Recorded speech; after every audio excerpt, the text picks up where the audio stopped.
Okay, that was quite an introduction. Millennials have killed lots of things, which is really unfortunate. Um, they're also called the millennial generation, however we define it. They're called the me generation, the narcissistic generation, the I generation. Carina, maybe you could tell us if you think that's actually true to start with. I think we're not like a mean or a narcissistic generation, but I think in general there's just a lot that young people nowadays can be angry about. I mean, if you look at statistics, they basically say that young people nowadays will be worse off than their parents. There's also statistics which basically prove that previously it has been like the elderly generation who was especially confronted with poverty, but nowadays it's young people. Like 1 out of 5 young people is nowadays at risk at poverty. If you look at employment, structural employment is still like hitting especially young people hard, and there's like, if you look at numbers, young people are way more likely to be unemployed than other age groups and so on. So I think there's a lot that we can still be angry about, and I think it's like more this way. So the angry generation, perhaps. Exactly. Yeah, cool. And millennials, I think we were talking backstage, it's very hard to define. And a lot of media attention written about millennials describes them in a particular way that seems more American than anything else. Maybe, Anna, I mean, from Italy, you have a different perspective. I'm from Italy, and of course, as an Italian politician, what I can say is that in Italy we are a minority. Yes, because we are literally a minority in my country, and we have something like a demographic bomb that you can find in all Europe, but in Italy is incredibly dangerous. Because in 2015 we had, saying it with numbers, 23 millions of workers vis-a-vis 16 millions of retired people. So who is paying for their pensions? And again, if you look to the unemployment rate or the rate of need in my country, another part of the problem is that young people is not working, is not finding a work that match the skills they gained during their university. We were talking about education and so on, and probably we will be talking about it. But I don't think that we are just angry. We are looking for opportunities, and as politicians, of course, our mission is to make these opportunities real, matching our skills, because in Italy we are well educated, more than our parents, and so we need jobs that match with this kind of skills. We are not the Americans that are not a minority, that probably are not so well educated if compared to their parents and so on. Well, in America, the millennials are the biggest cohort. They're the biggest generation, and they're the highest, most educated. The same as in the UK as well. Yeah. Maybe you could tell us a little bit from well, I think one of the main challenges, as she was saying, and I'm from Spain, so we're kind of like share a very similar situation in our countries.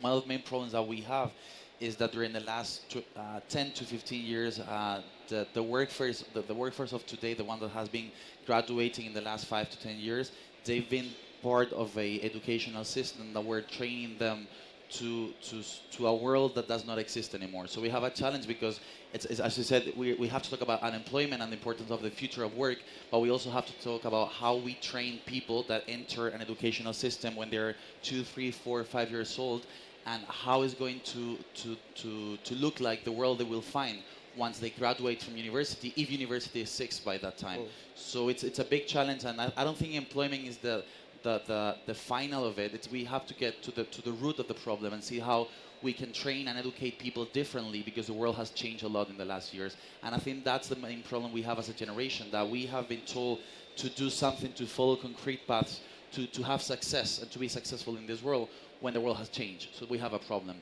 So I think we do have the tools, we do have the opportunities, we are in the right context. It's a matter of understanding how everything is changing and how us as a generation, as the most hyper-connected generation ever, can actually generate that impact and use the opportunities we have around. Do you think the problem's a little bit back to front? Anyone can answer this if you want.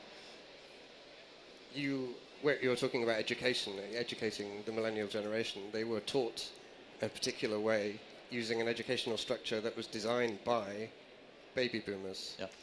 And baby boomers are now famous for being angry at millennials. You don't work, you're too lazy, you want too many holidays. Whose fault is that? Is there a fault? I don't think it's a matter of fault. I think it's a matter of working together to find solutions. That's what we have to do. Because in the end, when you talk about these kind of things and about how it's true that our generation has grown up in an educational system that wasn't designed by us, it's not that it was designed by older people, but that it was designed by people for a concrete context that it does not exist anymore. So I think the problem has nothing to do with the generation that designed the educational system, but how the educational system we have today and we need to have tomorrow actually faces the situation and the problems we have in today's world. That's my opinion. In my country, for example, most of the teachers have more than 50 years. So, you know, facing children that are really different from the past. Children of today are really different from what I was when I was 8, probably. And so they use these issues, they use other things as everyday life. And we have to have teachers prepared for these kind of things, and they are not prepared because we didn't form them for that. And when I proposed the digital national plan for education, a lot of people told me that it was wrong, that it was too expensive, that it was unnecessary. And what I think is that it's necessary because we have to change our system of education. We have to make children learn how to use these devices, how to avoid fake news, how to choose the information they have. Previously we were saying that we are the generation that have at disposal a lot of information. How we can choose between them what are the, let's say, right information. And I think it's a matter of education, and we have to change the system of education, even making teachers, even if they are older than us, be formed for this kind of things. Carina. Yeah, I'm going to add something to this conversation as well. Like, it's one aspect is definitely about the quality of education, and what we see nowadays in Europe is that our systems are like very rigid. So you have like a very fixed timetable, and teachers are basically also following this timetable. If in the European Youth Forum, we're also advocating of bringing, for example, youth organizations to schools and having lessons together, because obviously we have a different approach of speaking to young people, and we also know better, of course, what we want to learn as well. So one aspect is definitely about quality, but the other one is also about accessibility. So basically all young people need to have the chance for quality education. It's also a human right when you speak about education. But then what we have also seen, like in recent years in Europe, just thinking about the financial and economic crisis, that a lot of countries were also cutting education budget because it was a very simple measure. Okay, let's cut education. But this is also contributing to widen the intergenerational gap, which is already existing. And now we will see this trend also continuing in the upcoming years if this trend is not like reversed. So governments need to continue to invest in public schools and also ensure that youth organizations are involved in the design when it comes to the curricular. And yeah, I think it's like an important aspect nowadays. How can we use technology in this way? Because education systems across Europe, across the world, when you teach people about technology in schools, it's not about how to responsibly use Facebook, how to be aware when you're using social media. There's a lot of, no, don't do that, don't share pictures, don't be personal. How do you think we can? I think that technology is not entertainment. This is the first thing to fix. A lot of baby boomers probably believe that it's just entertainment. Facebook and social media today are everyday life, and probably even for your job are everyday life, because what I was saying to a group of children in a school is that what you appear on Facebook is exactly who you are. So if you are looking for a job, you have to have a good Facebook page, not something that shows you doing things that you don't want your boss to see. So it is important to make them aware of what they do, because yes, they are able to use these devices, but this does not mean that they know what dangers are inside it and what opportunities are inside it. So coding inside the schools is good and is what we have to do. make children and young people using technology in order to prepare themselves for job market. It's necessary today. And we have to prepare teachers too, because we have to have teachers that are able to code if we want young people and children to learn to code inside the school and not when they are outside. In the job they go to after school, if they actually can even get a job. Yeah, sure. I think one of the problems that we have is that when we talk about education and how we have to change everything, we still think about education from what we teach and how we teach it. And let's say we bring in technology like laptops and like amazing screens into the classroom. But that's how you can actually use education to transform things. But I think that the key point here is why we teach people and why people have to actually learn. Because as we said before, we were trained to face a world that does not exist anymore. And the problem is that first, for example, we need to change the role that teachers play in education, because they are no longer people that have a lot of information and have to transmit that information to the next generation, because anyone in today's world with a mobile phone and access to internet can actually have as much information as they want. So I think the first thing we need to do is to redefine the roles that every single player in education has, and then think why we need to educate people, because the world is changing so quickly. So we need people to know how to readapt what they do every single day. Entering and being part of the market of the marketplace, I don't think it's a reason to change education anymore, because you can be part of the marketplace, but you can also create new market opportunities. And I think that that's something that didn't happen before. You have now kids graduating from university, maybe not even doing that, and being able to create companies that generates jobs, value, and so on. So it's really important to make sure that our generation knows that there's nothing established, and that you can do as much as you want as long as you use all these opportunities. And that kind of like crashes with today's educational system. Does that also, in your experience, because you gather talented young people and send them off into the workplace, in your experience, do they find when they arrive in a job that the culture that exists in a company is in contrast to everything they do in their everyday life, the millennial generation? Well, I think one of the challenges that we are now seeing when we work with companies and we help them attract new talent is that they have a culture that has worked for the last 30, 50 years, but does not work anymore, not because of the new generation, but because of how the context has changed and forces companies to work in a different way.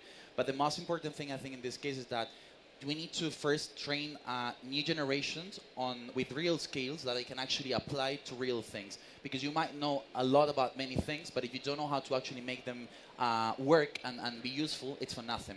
So I think the main problem we have nowadays is that companies are recruiting people that might have a lot of energy, a lot of passion, a lot of ideas, but they haven't experienced the real world before. So that's a problem, because education today doesn't make you experience the real world before you enter the kind of like, the marketplace or the corporate world. So I think one of the problems we have is how we can actually connect this new culture that companies should adapt to the vision and the way of working of this new generation. And that's a big challenge that we still have to face and to find solutions to.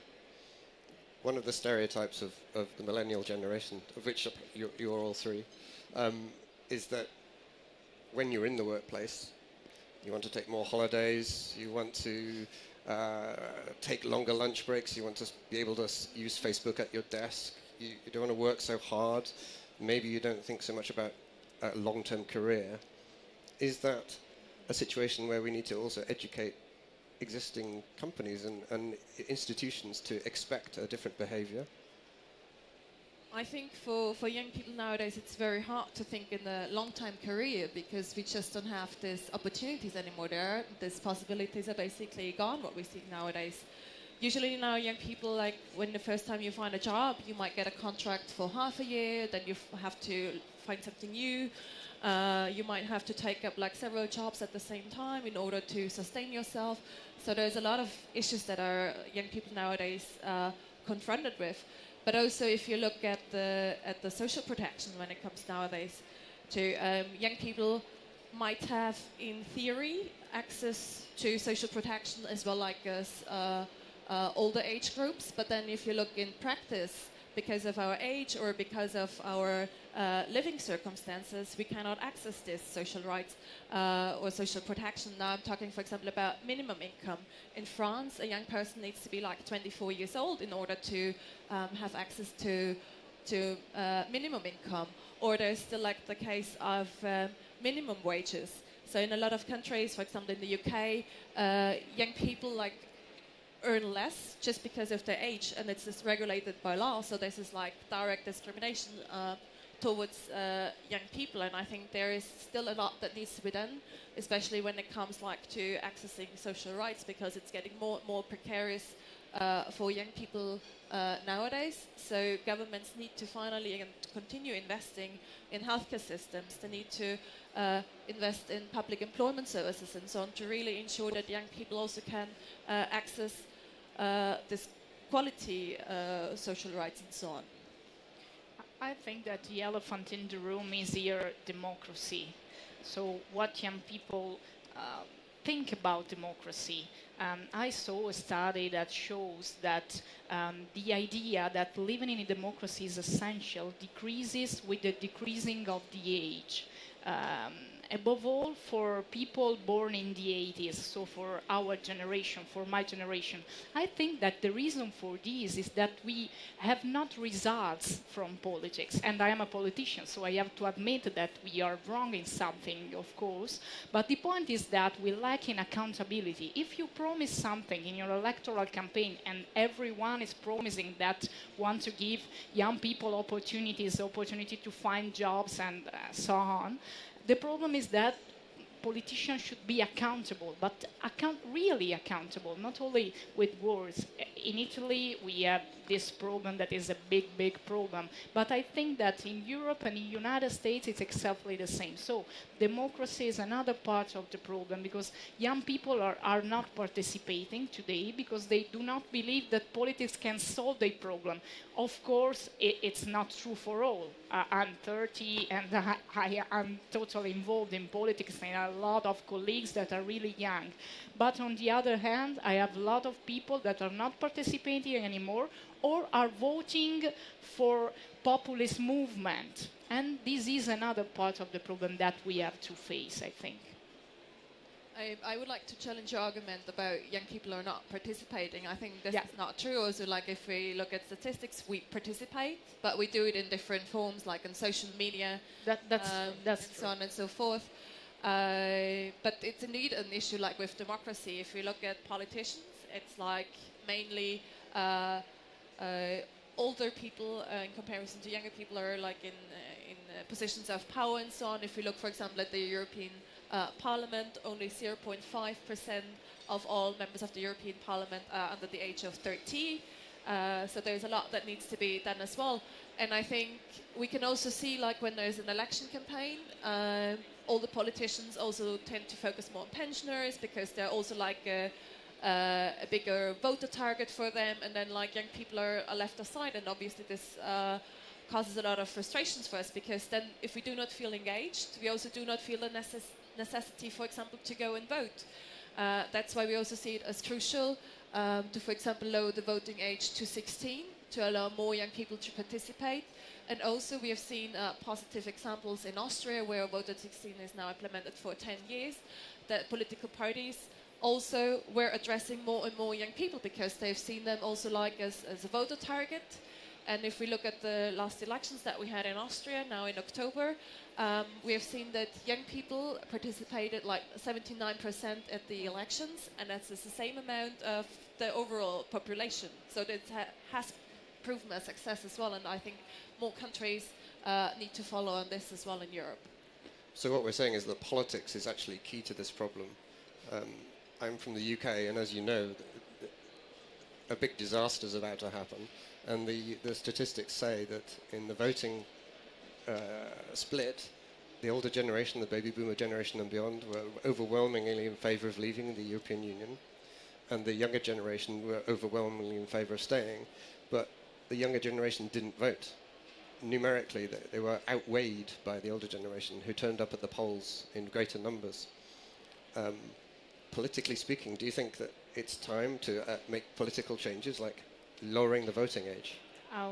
Yes and no, because I was elected when I was 25 and I was really young. And I don't think that it's solely about the age in which you are allowed to participate directly. I think it's a matter of what you do with politics. I don't think that it's only allow people to vote. Yes, it's true, it is important. But the point is that if I do not see results, then I stop my participation and I turn to something else. I turn to NGOs and other things that young people are doing now. But the problem is that if you don't participate in democracy, other people make choice instead of you.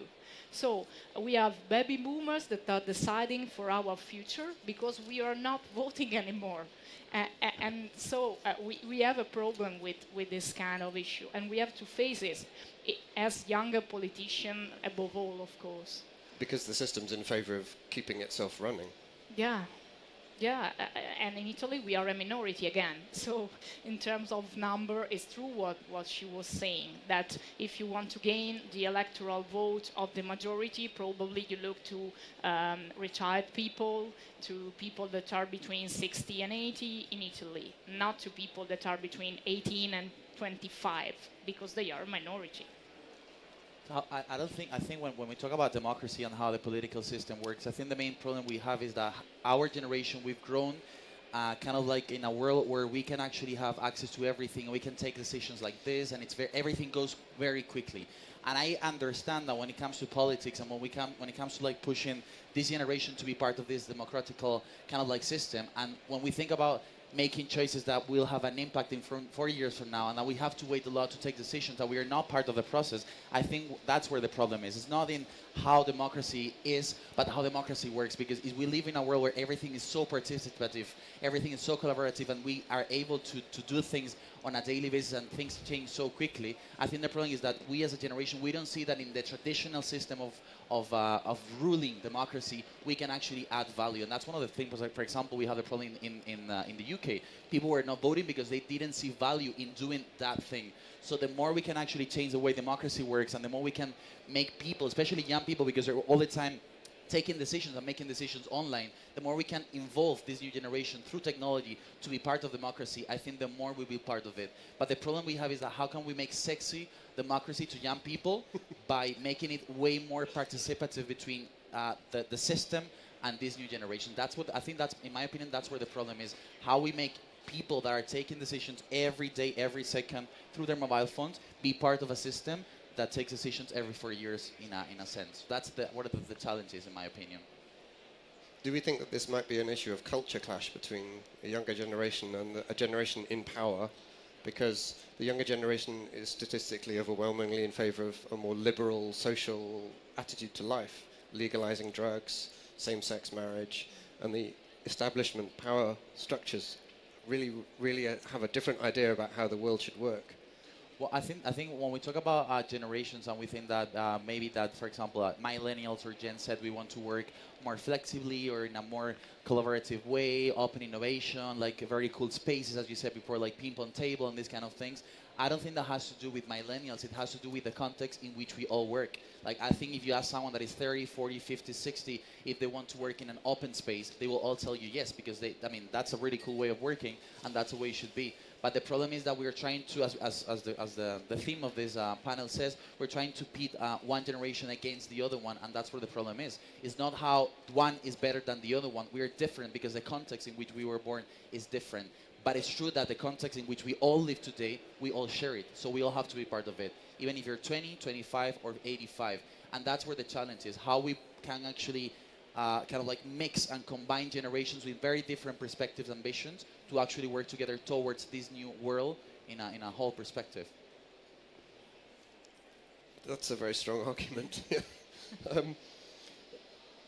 Do we think that maybe the older generation should take lessons from the younger generation at the moment? Because the millennials have a much better idea about work-life balance, for example. And in American culture, corporate culture, it's about turning up at the office at 7 a.m. and never taking a holiday. Do we think lessons need to go the other way from the younger generation up, and how can we enable that? I go with an example. In Italy, we have had the youngest prime minister ever for 3 years and the youngest government ever. We are having the youngest parliament ever, and people are conservative. They want to turn back to Berlusconi. You probably have heard about him, and they are voting for his party. So the problem is that they are not learning from us. Probably they are afraid of what the idea of doing something completely new can provoke to our society. So we have to do exactly what he said, making generations staying together and not being afraid one to another. We have to say to our fathers and mothers that they do not have to be worried about our idea of career or our idea of technology into the society or other things, because what I think is that their futures depend on us. So they should make us be on power and make decisions even for them. We have spent 3 years in government with Renzi's government that has been the youngest prime minister ever, and I feel that there is a lot of frightness about the idea that young people govern a country, and I think it's not good. I would say there needs to be dialogue between younger and older generations, because if we look at it from this end, both in that sense face like stereotypes or discrimination when it comes to their age.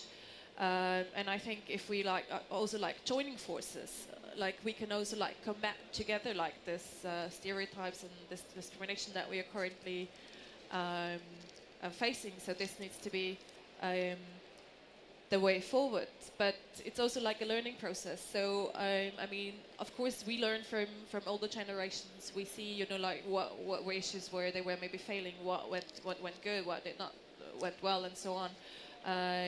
But currently, it's indeed the case that it's not often the case that older generations are also learning for us. But it also has to do as we are not so represented in the political structures. So we do not have the possibility also to bring in our expertise and so on.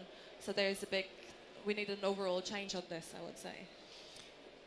I was just reading something interesting about millennials statistically are more in favor of changing laws that limit free speech in small but important ways, because that to them is a more inclusive idea. If you don't want to say something offensive in front of a group of people, so therefore you pass a law to restrict free speech. Is that a trend we think is going to happen? I think it has to do with how we have once again grown up.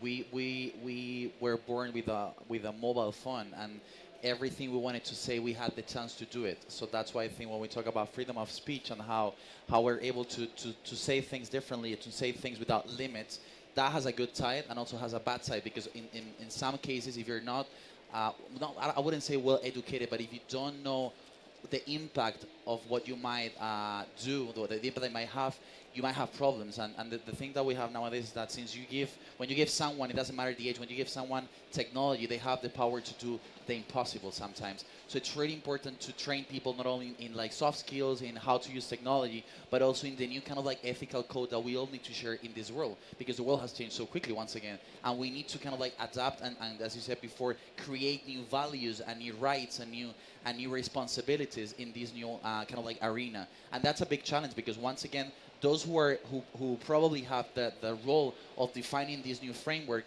are not part of this generation, and in most of the cases do not want to be part of this context. So we have a big challenge, because we have people thinking very differently, and those who are taking or making the decisions might not necessarily be or agree with everything happening out there. So once again, I do think, from my perspective, that the world nowadays needs young people more than ever. But in this time of human history, I think that fact of being young has nothing to do with your age, but more with the mindset that you have and the mindset you want to face life. So it's really important to have young people taking decisions, but not necessarily being 20 years old. There was also a very interesting article in The Economist, which says that young people are intolerant to intolerance. Which I think is also the truth. I was also before at a different panel where also one of the panelists was basically saying that young people, they choose the businesses, or where they shop, for example, on the well-established companies, also representing, if they represent equality and so on, or if they stand up for the environment. And I think it also has to do on the topic with laws, why maybe young people are in favor of changing laws, is like how we currently see political discussions happening. There's a lot of hate speech, if you look at on social media as well, how political parties speak to each other and so on and so forth. And I think as we are currently not part or not like so much involved in the discussions, I think for us it's currently one way on how we are aiming to solve this problem as well. And I think laws can be very protective and can ensure that we can prevent hate speech and so on. So the argument we're going to end up with is that the millennial generation is an inclusive generation, and the structures that surround that generation politically and educationally and in the workspace are not letting inclusivity happen. So the thesis is we should stop pitting baby boomers against millennials, but it seems like the baby boomers are doing it themselves institutionally. Yeah. Well, anyway, that was really interesting. Thanks very much for talking. Thank you. Thank you. And Thank you. we're done. Thank you.